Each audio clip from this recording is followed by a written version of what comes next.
이런 모습 보시면 어떠세요? 즐겁죠? 네. 이런 게 가장 큰 기쁨이고, 이런 기쁨이 거듭거듭 많아지고 양도 또 빈도도 많아지는 게 우리 삶의 목표인 것 같습니다. 그래서 이번 한 달 저희가 이제 생각하는 말씀의 주제를 교회가 되어 교회로 살라라고 정하고, 그 첫 번째 순서로 정한 주제가 이웃과 함께하는 교회가 되라라는 주제였습니다. 우리 안에 어떤 분들은 이런 질문 하실 수 있을 것 같아요. 또 주제가 교회냐? 예, 교회가 또 주제입니다. 다뤄야 될 주제가 참 많은데 왜 또 교회라는 주제를 다루냐라고 반문하시는 분이 있을 수도 있을 것 같아요. 근데 가장 중요한 주제이기 때문이라서 그러기도 하고요. 더 엄밀히 말씀을 드리면 지금 우리가 처하고 있는 시대적 상황 때문에 더더욱 그렇습니다. 지금 우리가 살고 있는 이 세상을 어떻게 표현하면 좋을까 생각해 봤더니 교회 실종 시대 같아요. 무슨 이야기냐? 겉으로 보면 교회가 과잉되어 있는 시대 같아요. 이 도심 안에서만 봐도 여기저기 가도 어디든 교회가 있어요. 건물로서의 교회도 보이고요. 그리고 사회 각각의 영역에서 봐도 그 큰 교회들이 영향력을 미치고 있는 것들 저희들 봅니다. 어찌 그냥 슬쩍 보면 교회가 주류 세력이 된 것이 벌써 이미 주류 세력이 되어 있는 것처럼 보입니다. 근데 정말 그런가? 규모나 힘 이것만 보면 개신교는 이미 주류 세력이 되어 있는 게 맞습니다.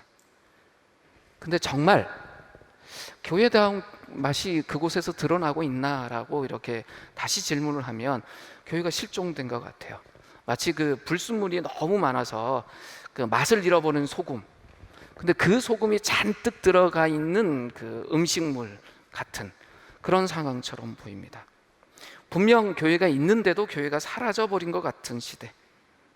어쩌다가 이렇게 됐을까라고 질문을 해보면, 이게 불순물이 많이 들어가면 소금이 맛을 잃어버리는 것처럼 이 세상의 바이러스들이 침투해서, 그러니까 감염된 거죠. 그래서 원래의 DNA가 제대로 작동하지 못하는 상황이 돼버려서 지금과 같은 상황이 벌어진 것은 아니냐, 이런 생각이 듭니다.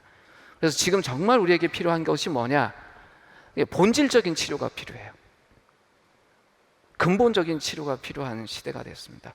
그걸 성경은 회개라고 하는데, 그럼 기준이 명확해야 합니다.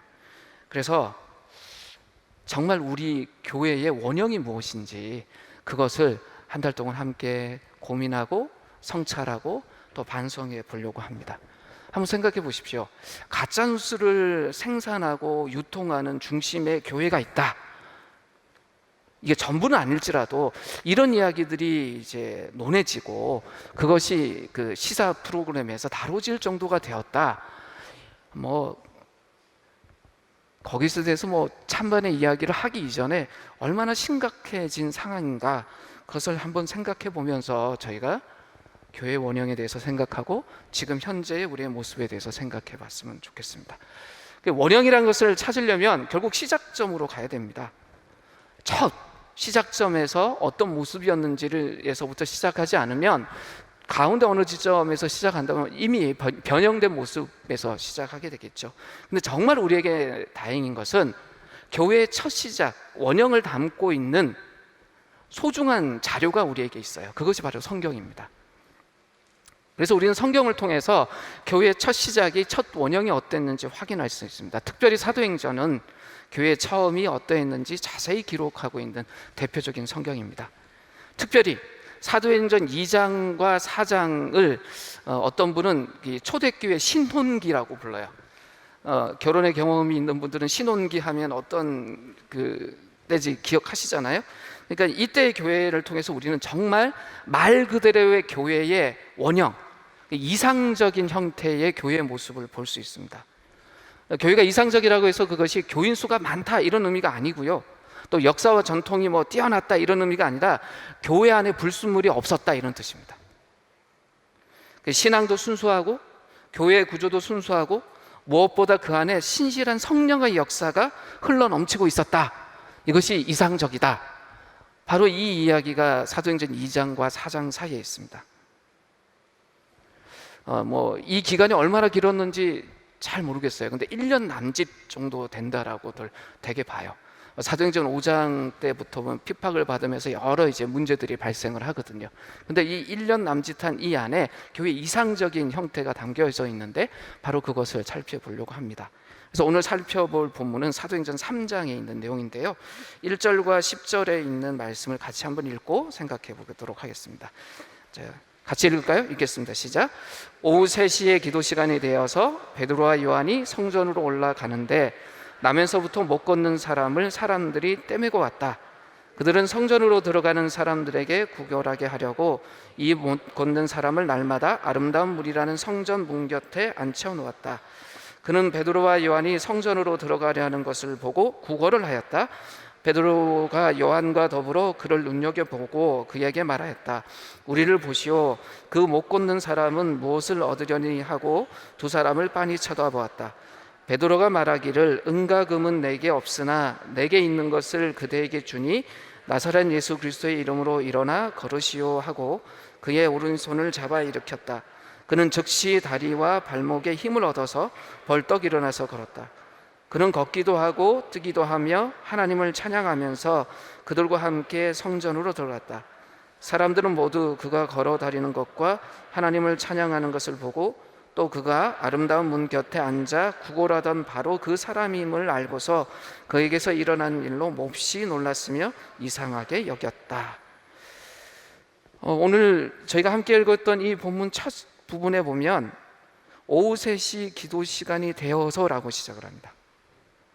오후 3시 기도 시간이 되어서 베드로와 요한이 성전에 올라가는데 라고 기록이 되어 있어요. 이 3장 첫 부분인데요. 이 사도행전에서 벌써 기도라는 단어가 4번째 나오는 부분이에요. 이 사도행전 전체에 보면 기도라는 단어가 32번이나 나옵니다. 굉장히 빈도가 많습니다. 사도행전이 왜 이렇게 기록하고 있냐면 교회의 원형이 무엇인지 저에게 보여주는 거예요. 원형적 교회의 특징은 뭐였냐면 기도하는 교회였습니다. 그분들은 시시하게 기도하지 않았습니다. 뜨겁고 절실하게 기도했어요. 그래서 이 원형의 교회는 이 기도의 능력을 강하게 체험했습니다. 기도의 운동도 일어났는데 율법적으로 누가 강요해서 일어난 것이 아니라 자연스럽게 자발적으로 일어난 기도의 운동이 아주 컸습니다. 이것이 교회의 원형이 보여주는 모습입니다. 교회는 기도하는 교회여야 된다. 근데 요즘 한국교회의 모습이 어떤가 저희가 한번 생각을 해보자고요. 한국교회 역사도 이제 100년이 넘었거든요. 최근에 한국교회를 보면 기도 열심히 하는 것 같으세요? 아니요. 기도의 절대량이 줄었어요. 예전에는 새벽 기도고 수요 기도회고 사람들이 미어 터졌어요. 그리고 여의도 광장 같은 데서 사람들이 모여서 기도하자 그러면 수많은 사람들이 모였어요. 요즘 그러하던가요? 일단 양이 줄었어요. 그렇다고 해서 기도하는 사람이 없느냐? 있습니다. 열심히 기도하는 분들이 있습니다. 근데 그들의 기도의 내용을 한번 살펴볼까요? 개인의 삶이나 가족의 행복을 위해서 기도하는 분들 굉장히 많습니다. 흔히 말하는 현세적이고 기복적인 기도는 예전보다 더 넘쳐납니다. 제가 출판하는 사람으로 오래 살았잖아요. 지금도 저는 이제 그 직업인 코드의 출판인으로 나오기도 하거든요. 20년 넘게 그렇게 살았는데 기독교 관련 베스트셀러들 중에 대부분이 기도라는 글자가 붙으면 많이 팔렸어요. 근데 요즘에 출판사들한테 물어보니까 기도 관련 책이 안 팔린대요. 무슨 이야기예요? 한국교회 안에 기도가 사라지고 있다는 겁니다. 심각한 거죠. 그래서 나들목은 기도를 강조했습니다. 주기도문을 가지고 우리가 늘 강조했죠. 하나님 나라를 위한 기도를 해야 된다. 교회를 위한 기도를 해야 된다. 근데 지금 그러고 있느냐라는 거죠. 근데 기도가 줄어들면 그 줄어든 부분이 그냥 빈 공간으로 있는 것이 아니에요. 기도가 빠져버린 그 공간은 다른 것이 채우고 들어갑니다. 기도가 역할하는 게 있어요. 하나님을 의지하고 하나님을 기대하고 그 하나님의 능력으로 살아가도록 만드는 동력이 기도인데, 그 자리가 비어버리면 그곳이 빈 공간으로 있는 것이 아니라 다른 것이 채워집니다. 그리고 불순물이 그 자리에 차지하는 거죠. 그게 뭐냐면 세상의 힘이에요. 지금 우리가 살고 있는 세상을 자본주의라고 하잖아요. 대표적인 게 그 자본의 힘이 거기에 있는 거죠. 교회도 그걸 자랑하기 시작하는 거죠. 우리가 가진 힘, 우리가 가지고 있는 자본, 그것이 넉넉하면 기도하지 않습니다. 기도 안 해도 될 것 같거든요. 그리고 그 힘을 의지해서 살아가는 거예요. 그러다 보니까 교회가 교회다운 모습이 아니라 세상의 모습이 거기 있는 거예요. 무슨 이야기 들어요? 기업 같다라는 소리를 듣습니다. 개인은 어떨까요? 마찬가지입니다. 기도의 자리를 비워놓은 곳에 무언가 자리 잡고 있으면 그것이 그 사람의 이미지가 되고 그 사람의 실제가 됩니다. 근데 사도들은 어땠습니까? 시간을 정해두고 기도했어요. 아주 규칙적으로 성전에서 기도했습니다. 그리고 이 사도행전의 저자인 누가는 오늘 우리가 읽었던 이 사건, 나면서부터 못 걸었던 사람이 기적적으로 일어났던 이 사건과 이 사도들의 기도의 습관을 연결해서 우리에게 이야기를 합니다. 어느 날 오후 베드로와 요한이 성전 바깥들에서 안뜰로 이어지는 계단으로 올라갔습니다. 왜 올라갔냐? 오후 3시 저녁 기도가 그 자리에 있었거든요. 그래서 그 저녁 기도 시간에 참여하려고 이 두 분이 그 계단을 올라갔던 것입니다. 바로 그 길에서 그 뜰 사이에 있는 그 문, 아름다운 문이라고 불리는 그 문 앞에서 구걸하던 한 사람을 만나게 됩니다. 2절에 이렇게 기록되어 있어요. 나면서부터 못 걷는 사람을 사람들이 떼매고 왔다. 그들은 성전으로 들어가는 사람들에게 구걸하게 하려고 이 못 걷는 사람을 날마다 아름다운 문이라는 성전 문 곁에 앉혀놓았다. 나면서부터 못 걷는 사람이라는 말을 직역을 하면 그의 어머니의 태에서부터 못 걷는 사람이란 뜻이에요. 사도행전의 저자 누가가 의사였거든요. 그러니 이렇게 꼼꼼하게 쓰는 거예요. 매우 세밀하게. 왜냐하면 사람들은 중도에도 질병이나 사고를 통해서 못 걸을 수 있습니다. 장애를 입을 수 있습니다. 그런 분들은 단 한 번이라도 걸었던 기억이라도 있어요. 그런데 오늘 이 본문에 등장한 이 남자는 이 장애가 선천적인 것이었어요. 그러니까 인생을 통틀어서 단 한 번도 걸어보지 못한 사람이었습니다. 다른 사람의 도움이 없으면 이동할 수 없었던 사람들. 그래서 언제든지 누군가 옮겨주어야만 했던 사람이었어요. 매일 친구나 가족들이 이 사람을 이방인의 뜰과 유대인들의 뜰을 구분짓는 그 문 앞에 뒀어요. 이 성전 안에는 문들이 참 많았습니다. 그리고 성전 안에 있는 문들은 대부분 화려하고 멋졌어요. 그런데 그 중에서도 가장 화려했던 문이 오늘 이 문입니다. 그래서 사람들이 미문, 아름다운 문이라고 불렀어요. 근데 참 역설적이지 않습니까? 풍성한 삶, 그 부, 그거를 상징하는 그 아름다운 문 앞에 구걸하는 사람이 있어요. 평생 한번 걸어보지도 못하고 나이 40이 될 때까지 구걸하던 남자가 거기 있습니다.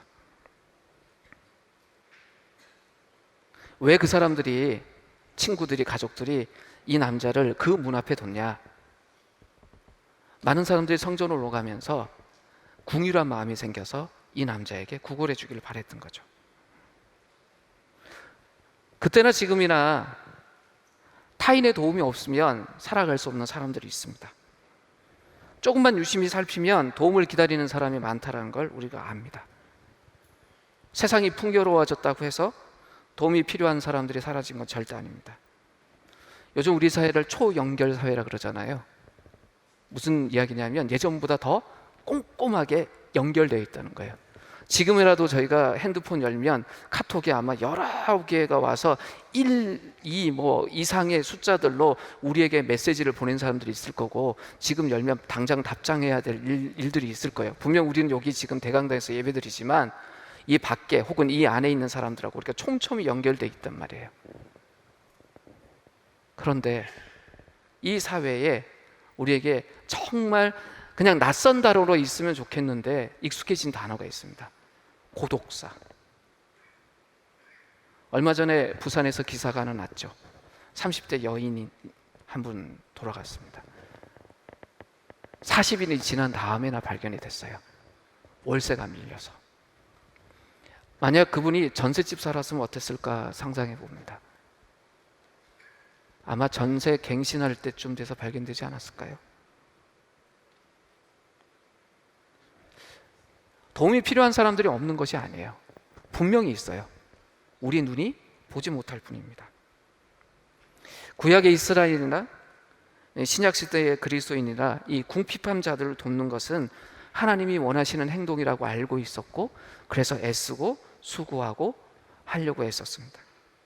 3절에 이렇게 기록이 되어 있어요. 그는 베드로와 요한이 성전으로 들어가려는 것을 보고 구걸하였다. 그렇습니다. 이 나면서부터 못 걸었던 이 남자는 베드로와 요한이 지나갈 때 그들을 주목하고 구걸하기 시작했습니다. 근데 베드로와 요한의 반응이 다른 사람들하고는 좀 달랐어요. 뭐라고 이야기하냐면 오히려 구걸하는 그 남자에게 자신들을 봐라고 그래요. 우리를 보시오라고 이야기해요. 근데 굉장히 일반적인 반응이 아닙니다. 한번 상상해 보세요. 우리가 일상적으로 걷는 길에서 구걸하는 사람을 만났다. 요즘은 많이 사라지긴 했는데 예전에 제가 1호선 지하철 타고 다닐 때는 꼭 타시는 분들이 계시잖아요. 제가 주로 탈 때는 막달라 할아버지가 계셨어요. 이게 뭐죠? 이렇게 종이컵 2개 사이에 1,000원짜리 지폐를 몇 개 꽂으시고 그 안에 동전을 넣으시고는 타세요. 근데 저는 이제 어쩌다 자리를 잡아서 이렇게 앉으면 그분이 멀리서부터 오면 눈을 감거든요. 근데 이분은 어느 정도냐면 앉아있는 사람인데 와서 흔들어요. 동전 소리가 들리잖아요. 그럼 자는 척 해야 돼요. 참 창피한 고백이지만 그런 분들이 딱 나타났을 때 우리의 일반적인 반응이 뭐냐면 시선을 회피해요. 아니면 눈을 감아버려요. 마치 그분이 없는 것처럼. 보지 않는 거죠. 부담스러우니까. 눈을 회피하거나 눈을 감으면 그분은 분명 존재하지만 없는 분처럼 보여요. 그럼 마음이 편해요.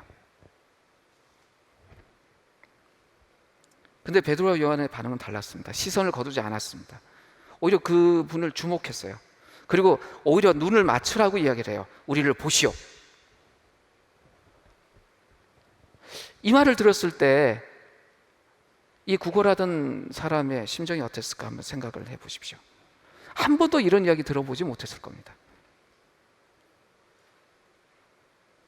빤히 쳐다볼 수밖에 없죠. 이 낯선 두 남자를. 그런데 그의 심정이 어때요? 이 사람이 뭘 얼마나 좋은 걸 주려고 우리를 보라고 말하냐? 빤히 쳐다봤습니다. 어깨 들 것을 기대하면서. 그런데 이 전무후무한 그 엄청난 말을 베드로가 하잖아요. 은과 금은 내게 없으니. 한번 상상해 보세요. 은과 금이 내게 없다라는 말을 들었을 때에 이분의 속마음이 어땠을까요? 제가 상상하기에는 좀 화났을 것 같아요. 아니, 은과 금도 없다니. 정말 사도들에겐 돈이 없었거든요. 솔직한 고백이었어요. 은과 금이 없다. 그러나 구걸하는 사람 입장에서는 돈도 없는 사람이 빤히 쳐다보라고 했으니 어떻겠어요? 왜? 뭐 때문에 나를 쳐다보라고 한 거야? 도대체 뭐 때문에? 근데 화는 낼 수는 없잖아요. 그 다음에 줄 수도 있으니까. 그렇게 반문했을 겁니다.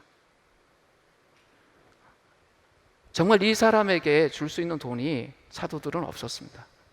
솔직하게 고백했어요. 그러나 정말 이 사람에게 줄 수 있는 것, 가장 소중한 것을 이 베드로 요한은 가지고 있었습니다. 그것이 무엇이냐? 예수의 능력이었습니다. 그 못 걷는 사람이 이 사도들을 쳐다봤을 때 그 사람이 그곳에서 구걸하면서 받았던 그 어떤 선물보다 더 가치 있는, 절대 비교할 수 없는 가장 소중한 것을 받았어요. 베드로 사도가 이렇게 이야기를 하죠. 나사렛 예수 그리스도의 이름으로 일어나 걸어라 명령을 합니다. 명령을 했어요. 그리고 그 못 걷는 사람을 오른손으로 붙잡고 일으켜 세워요. 명령을 하고는 이렇게 세워요. 어떤 일이 벌어집니까? 지금껏 단 한 번도 걷지도 못했고 설 수도 없었던 그 사람이 그 순간 자기 몸에 이상한 힘이 들어온다는 걸 느꼈어요. 일어나면서 풀쩍 다시 앉아버린 것이 아니라 벌떡 일어납니다. 그리고 조금 더 흔들림 없이 설 수 있었어요. 그리고는 자신의 다리를 움직이기 시작합니다. 걷기도 하고 뛰기도 하고 하나님을 찬양하면서 그들과 함께 성전에 들어갔다라고 기록되어 있습니다. 이건 정말 놀라운 장면이죠. 이거는 그냥 놀라운 일이 아니라 하나의 사인이고 하나의 상징입니다. 두 사도가 한 사람을 치유했습니다. 근데 이 사람은 어머니의 모태로부터 지금까지 단 한 번도 걸을 수 없었던 사람입니다. 나이가 40이나 되는. 근데 이 사람을 치유한 것이 이 베드로나 요한의 능력이나 기술이었냐? 그렇지 않습니다. 무엇이었어요? 나사렛 예수 그리스도의 이름, 그 권위에, 그 능력에 호소했기 때문입니다. 누구누구의 이름이라는 이 표현, 누구누구의 이름으로라는 표현은 누구누구의 명령에 의해서 혹은 누구누구의 권위로라는 표현이에요. 나사렛 예수의 이름으로 걸으라 이 말은 나사렛 예수의 능력으로, 나사렛 예수의 명령에 의해서 그 권위로 일어나 걸어라, 이런 이야기입니다. 이 사람을 걷게 한 능력의 원천이 예수라는 것을 명확하게 보여주는 거죠. 보세요. 예전이나 지금이나 선천적으로 장애가 있어서 걷지 못하는 사람을 치유하는 의사는 안 계세요. 모르겠어요. 앞으로 기술이 더 발달되면 그럴 수 있는지. 여기 의사분들이 계시는데 선천적으로 아예 못 걷는 분들 지금 고치실 수 있어요? 그런 분 계신가요? 저는 20대 때 다리를 다쳐서 지금까지도 불편하거든요. 그래서 이건 못 고친다 그래서 지금까지 병원도 자주 안 가고 있어요. 가능한가요? 난감한 질문해서 죄송합니다. 여기 의사분들 계신데 못 고쳐요. 근데 고쳐졌어요.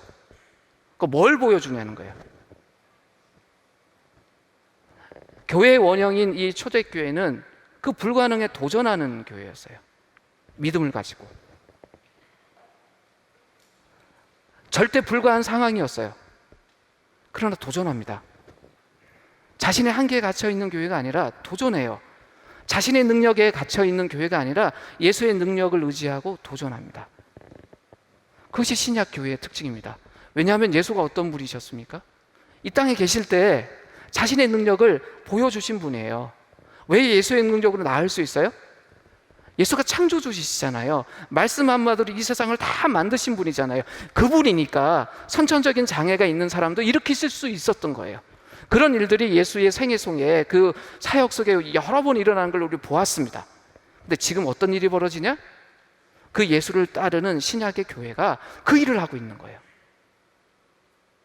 베드로와 요한이 예수의 이름으로 명령한다. 일어나 걸어라. 일어나 걸었습니다. 무엇을 보여주는 거예요? 새로운 시대가 시작됐다는 걸 보여주는 겁니다. 메시아의 시대가 진짜 시작됐다는 것. 구약에 그렇게 이야기하고 예수가 오셔서 말씀하셨던 그 하나님의 나라가 지금 임했다라는 것을, 그것이 활동하고 있다는 것을 이 베드로와 요한의 이 사건을 통해서 보여주는 거예요. 그것을 어떻게 보여줘요? 신약의 교회가, 원형의 교회가 도전하면서, 나면서부터 한 번도 걷지 못했던 그 사람이 일으켜졌던 거죠. 보십시오. 원형의 교회는요, 은과금을 의지하지 않았어요. 자랑하지도 않았어요. 솔직하게 이야기해요. 뭐라고요? 은과금 없다고. 뭔가 자원이 있고 뭔가 기댈 만한 게 있어서 그분들이 도전할 수 있었던 것이 아니에요. 그분들이 붙들었던 건 뭐냐면 예수예요. 그 예수의 능력이었어요. 그리스도를 믿었습니다. 그렇기 때문에 그 예수의 능력으로 다른 사람들을 섬겼습니다. 성령의 능력을 바라보고 예수의 약속을 바라보고 자신들에게 주어진 사명을 수행해 갔습니다. 메시아 능력으로 살아가는 사람들, 그들이 메시아 족속이에요. 무엇을 다들 그랬습니다. 그들이 함께 모여서 기도를 하던, 예배를 드리던, 나눔을 갖던, 교제를 하던, 아니면 길을 걸어갈 때든 그 우리 원형의 교회에 속해 있는 우리의 선배들 그 예수의 능력과 연결되어 있었습니다. 근데 지금 현실의 교회는 어떠냐 하냐는 거예요. 조금 중간쯤 선배들의 이야기를 좀 할게요. 13세기 때 있었던 일입니다. 그 13세기 때 그 위대한 신학자 한 분이 계세요. 토마스 아퀴나스라고. 이 신학을 정리한 분이에요. 그분이 쓴 책이 하도 많아서 신학 대전이라고 있는데 읽을 수도 없어요. 근데 그 정리하신 분이 한 번 노마에 방문한 적이 있어요. 그 당시 교회 중심이었던 이 노마에 방문해서 이분이 깜짝 놀랐어요. 노마의 교회가 너무 화려한 거예요. 부가 넘쳐나는 거예요. 그래서 그걸 보고 이거 뭐지? 라는 상황 속에서 그때 교황을 만났습니다.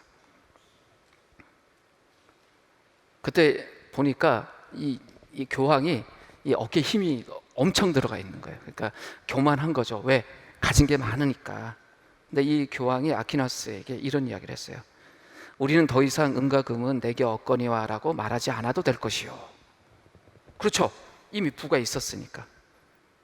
이 신학자 아퀴나스가 뭐라고 대답했을까요? 이렇게 이야기합니다. 아마 그래서 우리는 더 이상 일어나 걸으라고 말할 수 없나 봅니다. 이게 13세기 때만의 이야기일까? 아니요. 지금의 일처럼도 느껴져요. 어떤 상황에 직면하면 우리에게 없는 것을 많이 찾죠. 뭐도 없고 뭐도 없고 뭐도 없고. 네, 거기까지죠. 그래서 무엇이 있어야 되고 무엇이 있어야 되고 이렇게 반응하는 것 같아요. 근데 원형의 교회는 그렇지 않았습니다. 한 가지 또 생각할 건 이 베드로와 요한이 오후 3시에 이렇게 기도하러 올라갔다고 이야기했잖아요. 근데 처음 그 길을 가신 분이 아니에요. 이분은 규칙적으로 늘 그 길을 가던 분이에요. 그리고 그 아름다운 문에 앉아서 구걸하시던 분은 그날 처음 구걸하고 나오신 분이 아니에요. 그러면 보십시오. 40년 가까이 여기서 계속 구걸하고 계셨고, 이 사도들은 늘 거기 가서 규칙적으로 기도했으면 이분들이 초면은 아니죠. 아마 여러 번 봤을 거예요. 근데 이날따라 유독 베드로와 요한이 이분을 새롭게 봐요. 그리고 지나가지를 못해요. 한두 번 본 사람이 아닌데 그날따라 마치 처음 본 사람처럼 지나가지를 못해요. 무슨 이야기냐? 성령이 우리를 그렇게 인도하실 때가 있어요. 우리가 뭔가 좋은 사역을 하고 뭔가 해야 될 일을 할 때 성령이 우리를 이끄실 때가 있습니다. 성령이 기회를 만들어 주실 때가 있어요. 여러 날 다녀도 대수롭지 않게 보였던 그 남자였습니다. 근데 그날은 그냥 지나갈 수가 없는 거예요. 마음속에 그냥 지나가면 큰일 나겠다 싶었어요. 그래서 멈췄어요. 성령의 뜻을 거스르는 것 같아서 더 이상 그럴 수가 없었어요. 그래서 베드로가 이야기한 거예요. 은과 금은 내게 없지만 내게 있는 것을 그대에게 줍니다. 나사렛 예수 그리스도의 이름으로 일어나 걸으십시오. 바로 그 순간 성령이 일을 하십니다. 베드로하고 요한이요, 사전에 계획하지 않았어요. 늘 기도하면서 다녔던 사람이니까 두 사람이 이야기할 수 있죠. 그 아름다운 문 앞에 그 구걸하는 사람 너 알지? 알아. 야, 우리 언제 가서 그 사람 이렇게 세울까? 어느 날이 좋을까? 이렇게 회의한 게 아니에요. 사전에 계획한 게 아니었어요. 성령이 이끄시니 그 성령의 이끄심에 순종한 것입니다. 교회가 자신의 문제를 제대로 해결하기 위해서 중요한 것이 뭐냐면 성령의 인도하심에 대해서 민감하고 그 인도하심을 포착할 수 있어야 된다는 겁니다. 성령이 어떻게 교회에게 기회를 만들어 주시냐? 뜻밖의 어떤 특별한 상황 속으로 우리를 인도하게 하실 때가 있고요, 우리가 평소에는 관심 갖지 않던 거를 관심 갖도록 계속 이끄실 때가 있어요. 피할 수 없는 상황으로 몰아가실 때가 있어요. 내면의 음성을 계속 들려주실 때가 있어요. 그럼 그럴 때 우리는 어떻게 해야 되냐? 그 음성에, 그 이끄심에 순종해야 됩니다. 그 음성에, 그 이끄심에 순종할 때 성령께서 역사하십니다. 근데 둔감하면 놓쳐요. 민감하지 못하면 놓쳐요. 베드로와 요한이 그날 이걸 놓쳐버렸다 어떤 일이 벌어졌을까 생각을 해보십시오. 40년을 걷지 못하던 남자가 계속 거기 있었습니다. 근데 그 남자가 걷고 뛰고 함께 찬양하고 함께 예배하면서 그날 베드로와 요한과 함께 교회가 됐어요. 근데 베드로와 요한이 그날 이 남자를 놓쳐버렸으면 어떻게 됐을까? 남에서부터 걷지 못했던 이 남자의 이 치유는 육체적인 문제로만 끝난 것이 아니라 이 사람이 평생 성전 안에 있지만 한 번도 예배드리지 못했던 그 남자가 40년 만에 예배를 드려요. 하나님을 찬양해요. 그리고 이것이 예루살렘 성을 완전히 뒤집어 엎어놔요. 40년 동안 거기 있었던 사람이 그런 일이 벌어졌으니 이 공개적인 사건 때문에 초대교회가 주목받기 시작해요. 만약에 이 순간을 놓쳐버렸다면 어떻게 됐을까? 우리의 시선을 성령님이 인도하실 때가 있습니다. 우리의 마음을 이끄실 때가 있어요. 평소에 우리가 늘 일상 속에서 만나던 자리지만 거기서 깊이 보지 못했던 것들을 보게 할 때가 있으세요. 그래서 저희가 그런 노력을 하고 있어요. 이웃을 섬기는 교회가 되기 위해서 우리를 성령께서 인도해 주시기를. 우리가 여름 수련회 가면 이웃을 찾아라라는 어떤 프로그램도 하고 이런 노력을 왜 하냐? 지금 우리가 더 교회가 되기 위해서, 우리가 걸어가는 길에 우리를 이끌어 가시는 하나님의 그 손길이, 성령의 인도가 어디 있는지 더 살피기 위해서 이런 일들을 하는 것입니다. 예수를 이미 믿은 사람들, 그래서 그 마음속에 사랑이 있어서 누군가를 섬기려고 애쓰는 사람들을 늘 그 사람들을 살펴봐요. 정말 그 사람들이 바르게 설 수 있게 해주기 위해서. 그런데 우리가 그렇게 섬긴다고 해서 그분들의 삶이 완전히 풍성해지지 않을 때가 많죠. 지금 이 본문에서는 나면서부터 걷지 못했던 이 남자가 완전히 치유되고 변화되는 놀라운 역사가 있었지만, 어떤 분들은 그리스도를 만나고 그리스도를 통해서 구원을 얻기는 했지만 그 삶의 모습이 그대로 있기도 해요. 이 베드로 사도와 요한이 그렇습니다. 이 사건이 벌어지고 난 뒤에 이 40년 동안 걷지 못했던 사람은 인생이 완전히 해결됐지만, 베드로와 요한 사도는 사내들인 공회 앞에 잡혀가서 신문받아요.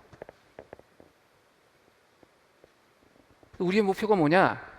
어떤 삶의 문제만 해결하는 것이 아니라 그 사람이, 우리가 돕는 그 사람이 가난하던 병든 사람이던 낙담한 사람이던 이 삶의 도전을 받고 있는 이 사람들을 우리가 단순하게 돕는 것이 목적이 아니라 그들과 함께 우리가 교회가 되는 게 목표예요.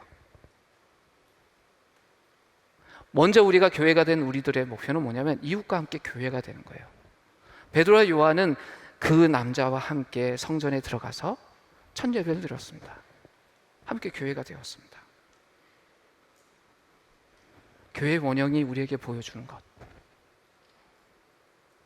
교회의 원형이 무엇인지 우리에게 보여주는 사도행전이 우리에게 보여주는 것, 이웃과 함께하는 교회가 되기 위해서 우리에게 정말 필요한 것이 무엇이냐? 그건 일상의 한계를 뛰어넘는 일입니다. 일상의 한계에 도전하는 일이에요. 사도행전에 있는 이 교회는 살아 움직이는 교회였어요. 메시아이신 예수의 능력으로 움직이는 교회였습니다.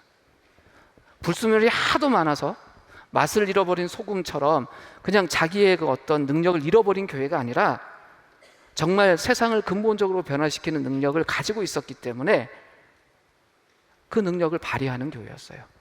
은과 금을 자랑하고 의지하는 교회가 아니라 예수의 능력을 의지하고 자랑하는 교회였습니다. 그래서 예수의 능력을 선포했습니다. 그것이 자신들을 어려움에 가져갈 수 있을지라도 그렇게 했습니다. 성령의 이끄심에 순종하고 민감한 교회였습니다.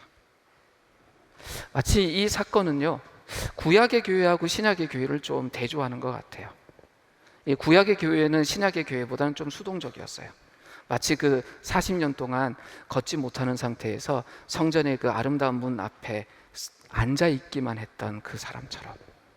근데 신약의 교회는 어땠냐? 벌떡 일어나요. 그 예수의 능력이 일어나서 할렐루야 외치면서 걷고 뛰고 하나님의 살아계심을, 그 능력을 외쳐요. 또 세상하고 또 교회의 모습을 대조하는 것 같기도 해요. 나면서부터 한 번도 걷지 못했던 그 사람, 누구의 도움이 없으면 절대 일어날 수 없었던 그 사람 같은 것이 세상이에요. 죄인이 뭡니까? 구제불능인 사람 아니에요. 자기 스스로 하나님을 부를 수도 없고 하나님과의 관계도 해결할 수 없는 사람. 그러나 그것이 해결된 사람이 누구냐? 교회예요. 우리가 여기까지 올 때까지 이전에 우리가 예수를 만나기 이전에 우리가 어떤 상태였냐? 이 남자 같았어요. 스스로 하나님을 부를 수 없는 사람. 그러나 이미 먼저 하나님을 만난 사람이 베드로와 요한처럼 우리 삶에 와서 우리를 일어나 걷게 했어요. 그리고 우리는 그 하나님과 함께, 그 사람과 함께 교회가 돼서 지금까지 걸어가고 있어요. 그럼 교회가 해야 될 일이 무엇이냐? 그 한계에 부딪히고 도전하는 것입니다. 스스로 그 문제를 해결할 수 없는 사람들, 그 사람들과 함께 그리스도의 능력을 경험하고 함께 교회가 되는 것. 자기 힘으로 하나님을 찾을 수 없는 사람들, 자기 힘으로 자기의 삶을 해결할 수 없는 사람들이 우리에게 주어진 이웃입니다. 우리 주변에 누가 그런 사람들인지를 살피는 것, 그것이 예수의 마음과 성령의 마음으로 하나님의 시선으로 우리 주변을 살피는 우리의 모습이 되어야 됩니다. 그런데 우리는 늘 상황이나 이 환경의 영향을 받아요. 우리는 상황을 떠나서 살 수 있는 존재가 아니잖아요. 우리는 상황 안에서 살아요. 그리고 우리가 이 상황 안에서 제대로 살려면 상황을 살펴야 돼요. 살피지 말아야 된다는 이야기가 아니에요. 더 꼼꼼하게 잘 살펴야 합니다. 그런데 우리 주변을 둘러싸고 있는 그 환경, 이 상황으로부터 부정적인 영향을 안 받기 위해서 우리는 애써야 합니다. 상황을 살피기만 하고 그냥 우리가 무방비가 상태가 되면 그 상황에 못된 것들이 우리에게 영향을 줍니다. 마치 맛을 잃어버리는 소금이 되는 것처럼 그 불순물들이 침투해서 우리의 맛을 잃어버리게 만듭니다. 바이러스가 우리에게 침투하면 우리의 몸의 제 기능이 발휘되지 못하게 하는 것처럼, 그러기 위해서 우리가 정말 신경 써야 될 것 중에 하나가 뭐냐면 우리의 기도의 자리가 빈자리가 되지 않도록 해야 합니다.